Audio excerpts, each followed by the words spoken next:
अखंडं सच्चिदानन्दम् अवाङ्गमनसगोचरम् आत्मानमखिलाधारम् आश्रयभीष्टसिद्धये। सर्वेभ्यो नमो नमः। आप सभी का स्वागत है वेदांत दर्शन की इस स्वाध्याय श्रृंखला में। मैं जानकी शरण आचार्य वेदांत दर्शन की इस स्वाध्याय श्रृंखला के 19वें भाग में आप सभी का स्वागत करता हूँ। मित्रों, गत 18वें भाग में हमने वेदांत दर्शन के अनुसार अपवाद की प्रक्रिया का स्वरूप और उसके बाद में तत्वम पदार्थ का शोधन भी इस अपवाद की प्रक्रिया के द्वारा होता है, इसके विषय में जाना था। अब ये जो तत्वम पदार्थ का शोधन किस प्रकार से होता है और किस प्रकार से तत्वमसि इत्यादि जो महावाक्य हैं वह अखंडार्थ का बोधक होते हैं, इस विषय का हम स्वाध्याय इस 19वें भाग में करेंगे। तो आज के इस भाग में हम महावाक्य का क्या अर्थ है, महावाक्य का किस प्रकार से वर्णन वेदांत सार में किया गया है, इस विषय का हम स्वाध्याय करेंगे। आप सभी इस स्वाध्याय क्रम से जुड़े हुए हैं, आप सभी का स्वागत करते हुए हम शुरू करते हैं स्वाध्याय का यह 19वां उपक्रम।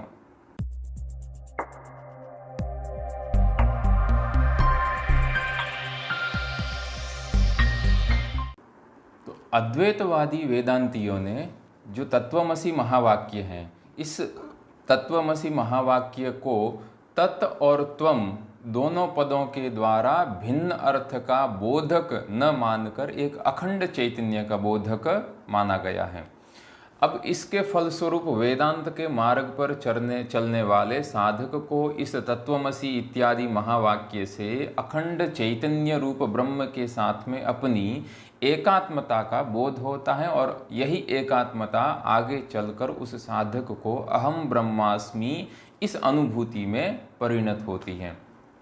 अब वेदांत दर्शन की इस मान्यता के संबंध में यह प्रश्न एक स्वभावतः उठता है कि तत् यानी वह, तो तत् तो उसे कहा जाता है जो परोक्ष होता है, दूरस्थ होता है, और त्वम यानी तुम उसे कहा जाता है जो अपरोक्ष होता है, समीपस्थ होता है, आँख के सामने होता है। फिर इन शब्दों से एक अभिन्न अर्थ का बोध कैसे हो सकता है, क्योंकि परोक्ष और अपरोक्ष में एकता नहीं हो सकती है। इस प्रकार का एक स्वाभाविक प्रश्न हमारे सामने उठता है।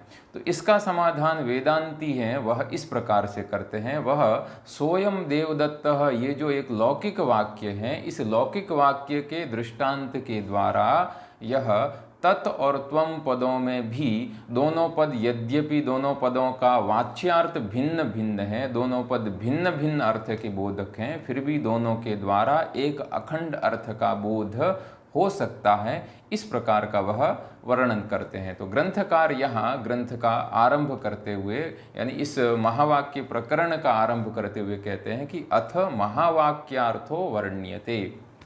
अथ यानी इस अपवाद की प्रक्रिया और तत्वम पदार्थ के शोधन के पश्चात हम यहाँ महावाक्य का वर्णन करते हैं। महावाक्य किसको कहेंगे? क्या जिसमें बहुत अधिक पद हैं उसको हम महावाक्य कहेंगे? तो वेदांत दर्शन में महावाक्य का अर्थ है कि भले ही उस वाक्य में 2 या 3 पद हो तो भी उसको हम महावाक्य कह सकते हैं, और 2000-3000 पद हो फिर भी उसको महावाक्य नहीं कहते हैं। तो महावाक्य का जो यह महावाक्य है और यह सामान्य वाक्य है, इस प्रकार के निर्धारण का आधार क्या है? तो वेदांत दर्शन यह कहता है कि जो वाक्य जीव और ब्रह्म की एकता का प्रतिपादन करते हैं उनको महावाक्य कहा जाता है।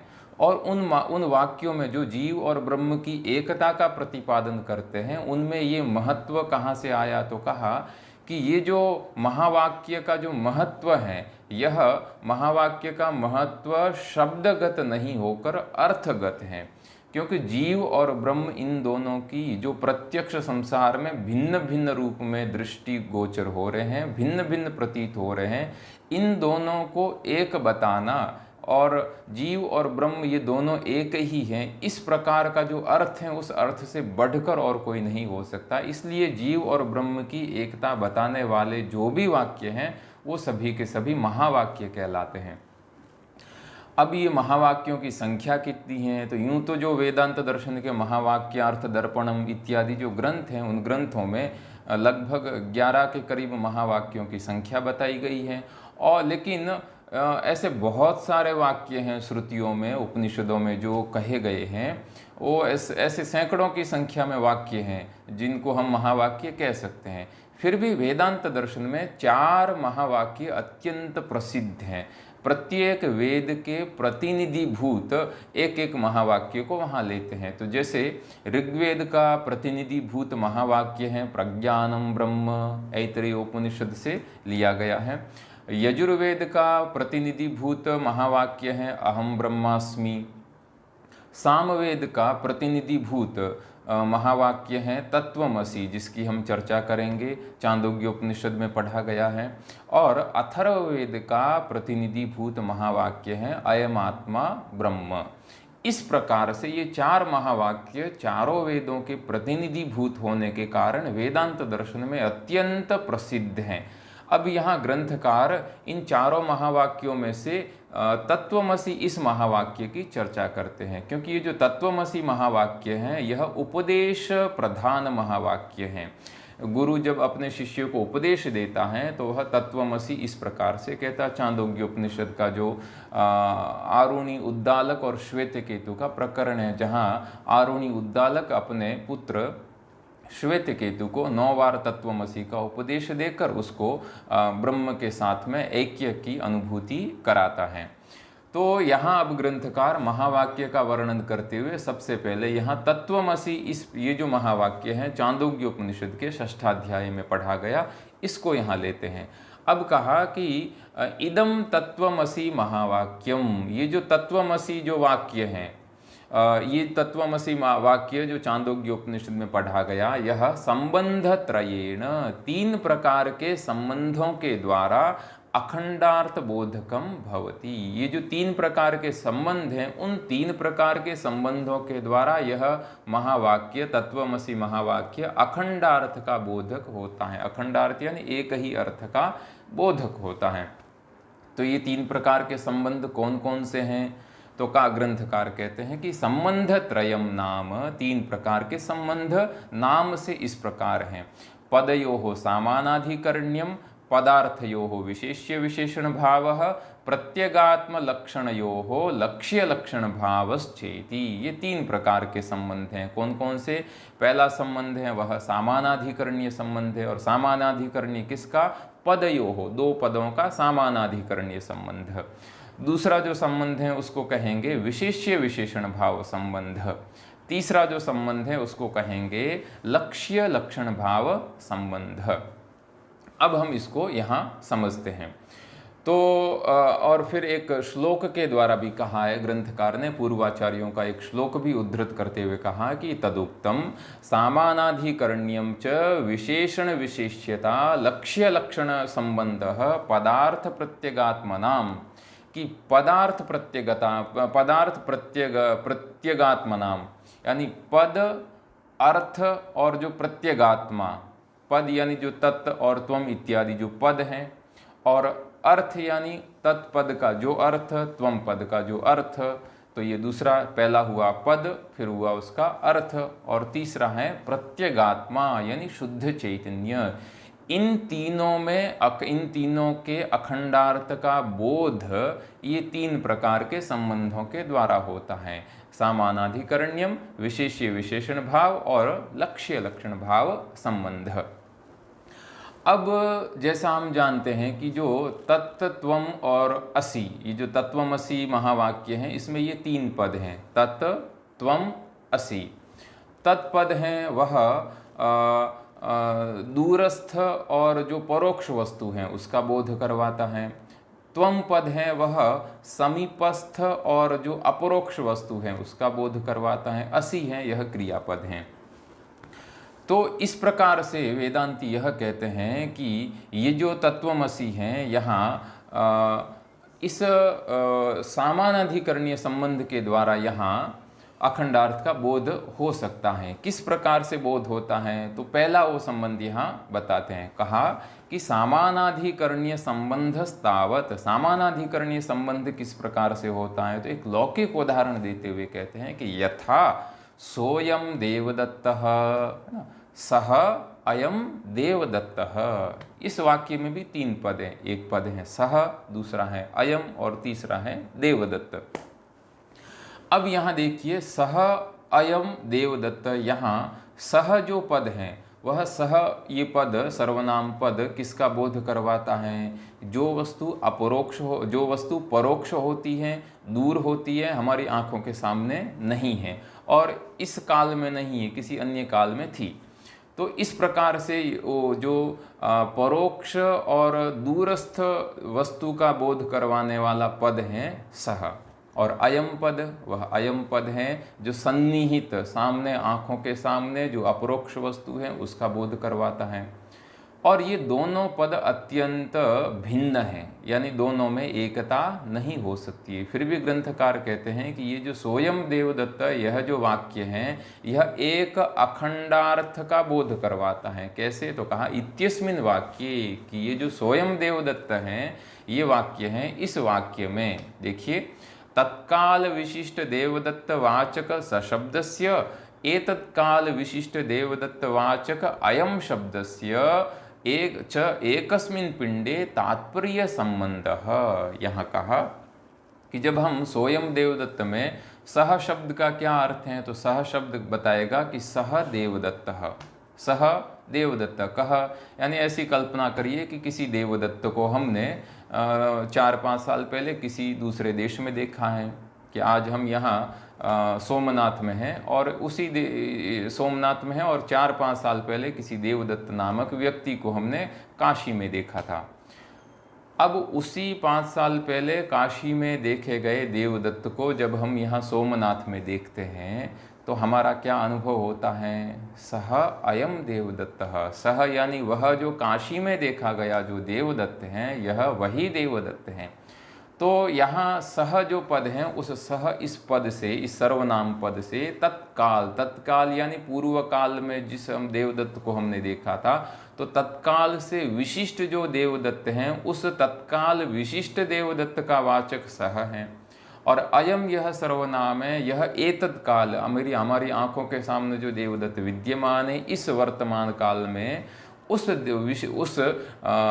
देवदत्त का इस विशिष्ट काल में, यानी इस हमारे अपरोक्ष रूप से सामने विद्यमान जो देवदत्त हैं, उस देवदत्त का बोधक यह अयम पद है।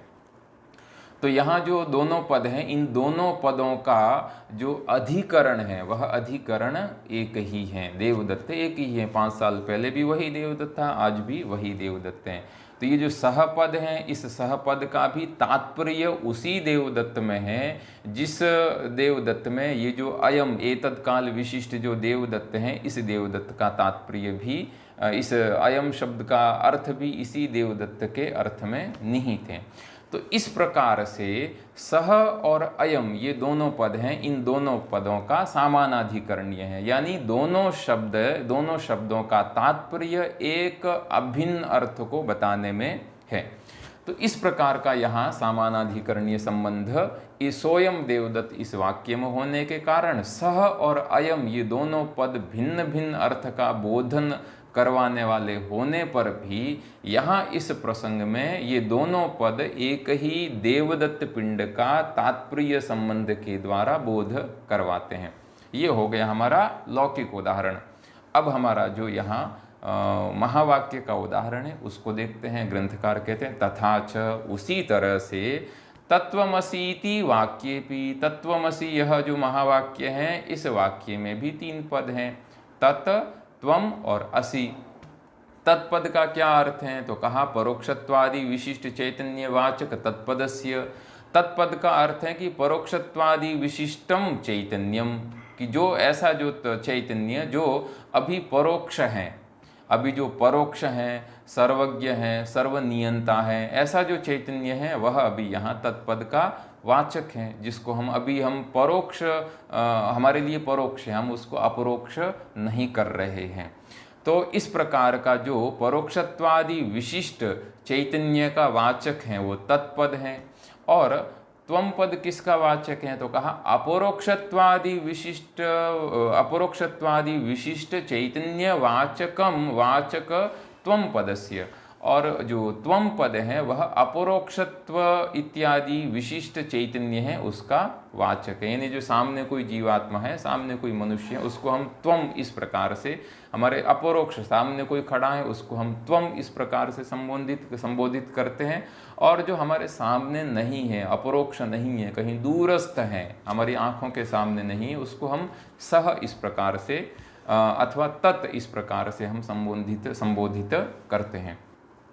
तो यहाँ जो तत्पद है उसका तत्पद का जो अर्थ है वह हो गया परोक्षत्वादि विशिष्ट चैतन्य, और त्वम पद का अर्थ है अपरोक्षत्वादि विशिष्ट चैतन्य। अब ग्रंथकार कहते हैं कि इन दोनों का भी, तत्पद का वाचक और त्वम पद का जो वाचक, यानी जो अपरोक्षत्वादि विशिष्ट का वाचक त्वम पद है और परोक्षत्वादि विशिष्ट का वाचक जो तत्पद है, इन दोनों पदों का च एकस्मिन् चैतन्य, इन दोनों ही पदों का एक ही चैतन्य में तात्पर्य संबंध, एक ही चैतन्य में तात्पर्य से एक ही चैतन्य का दोनों बोध करवाते हैं। यद्यपि दोनों का अर्थ भिन्न भिन्न है, फिर भी तात्पर्य संबंध के द्वारा, यानी दोनों पदों का जो तात्पर्य है वह एक अर्थ को बताने में है, यानी दोनों पदों का जो दोनों पदों के अर्थ का अधिकरण है वह एक पिंड में है, एक ही अर्थ में है। इसको हम कहेंगे सामानाधिकरण, यानी दोनों पदों का जो अर्थ है उस अर्थ का अधिकरण है वह एक है। तो सामानाधिकरणीय संबंध के द्वारा इस प्रकार से तत्वमसि महावाक्य है वह अखंडार्थ का बोध करवाता है। इसको समझाने के लिए ग्रंथकार ने एक लौकिक उदाहरण भी दिया, सोयम देवदत्तः, और हमारा जो महावाक्य का उदाहरण तत्वमसि, इसको समझाया। अब ये तो हो गया पहला संबंध जिसका नाम था सामानाधिकरणीय संबंध। अब यहाँ ग्रंथकार जो दूसरा संबंध है, जिस दूसरे संबंध के द्वारा भी यह तत्वमसि महावाक्य अखंडार्थ का बोध करवाता है, उस संबंध का नाम है विशेषण विशेष्य भाव संबंध। ये संबंध किस प्रकार से यहाँ क्रियान्वित होता है इसको हम देखते हैं। तो विशेषण विशेष्य भाव संबंध किस प्रकार से यहाँ होता है, तो ग्रंथकार कहते हैं कि विशेष्य विशेषण भाव संबंधस्तु यथा तत्रैव वाक्य, यानी सोयम देवदत्तः, इस वाक्य में भी हम देख सकते हैं विशेषण विशेष्य भाव किस प्रकार से। तो कहा कि सशब्दार्थ, कि जो सोयम देवदत्त में जो सह शब्द है वह सशब्दार्थ, सशब्द है वह, और उसका अर्थ तत्काल विशिष्ट देवदत्तस्य अयम शब्दार्थे, और तत्काल विशिष्ट देवदत्तस्य च अन्योन्य भेद व्यावर्तकतया विशेष्य विशेषण भाव। ये दोनों विशेषण विशेष्य भाव यहाँ होता है कि जो सोयम देवदत्तः, इसी वाक्य में शब्द का अर्थ तत्काल तद्देश विशिष्ट देवदत्त, और अयम शब्द का अर्थ है एतत्काल एतद्देश विशिष्ट देवदत्त, यानी सह शब्द का अर्थ हो गया कि तत्काल तद्देश विशिष्ट देवदत्त, और अयम शब्द का अर्थ हो गया अयम एतत्काल एतद्देश विशिष्ट देवदत्त। एक दूसरे के भेद के व्यावर्तक हैं ये दोनों के दोनों पद हैं, अतः दोनों में परस्पर विशेषण विशेष्य भाव संबंध होता है। तो इस प्रकार से दोनों में विशेष्य विशेषण भाव संबंध होने के कारण ये जो सोयम देवदत्त में सह और अयम पद हैं, यह दोनों परस्पर एक दूसरे के विशेषण और विशेष्य बन सकने के कारण दोनों पद एक ही अखंड देवदत्त अर्थ का बोध करवाते हैं। अब यहाँ हम तत्वमसि व महावाक्य में भी देख ले कि किस प्रकार से, तो कहा तथा अत्रापि वाक्य, अत्रापि वाक्य यानी इस तत्वमसि इस महावाक्य में भी तत्पदार्थ परोक्षत्वादि विशिष्ट चैतन्यस्य, कि तत्पद है वह परोक्षत्वादि विशिष्ट चैतन्य का वाचक है, और त्वम पदार्थ अपरोक्षत्वादि विशिष्ट चैतन्यस्य, और त्वम पदार्थ है वह अपरोक्षत्वादि विशिष्ट चैतन्य का वाचक है।